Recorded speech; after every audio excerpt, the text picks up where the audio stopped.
You have to, because hormones shift in your late 40s, early 50s, both for men and women. Women go through what they call menopause and men go through angiopause. So your hormones do shift, but people who remain active, they kind of like don't go through it as much as people who are less active. And some of the married couples, I'm thinking, it's like on and pop, and you married, you happily married. Because to me, that's, having that intimacy, that to me is part of being happily married. Not just sharing everything, and the intimacy is the cherry on top.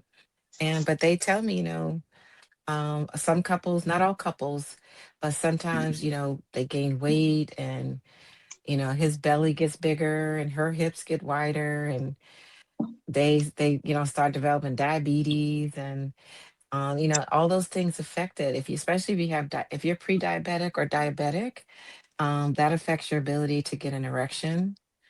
It almost takes your erection away. That should be an inspiration to not be get diabetes. And a lot type 2 diabetes is completely avoidable, but it's such an epidemic in the Black community. So that prevents you from being able to get an erection. And but the wives, they be cooking that good food. You be eating all that good food, and all of a sudden you can't get an erection.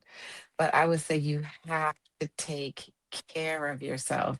You must, you must exercise, eat right, drink water. It's not that complicated. It's imperative.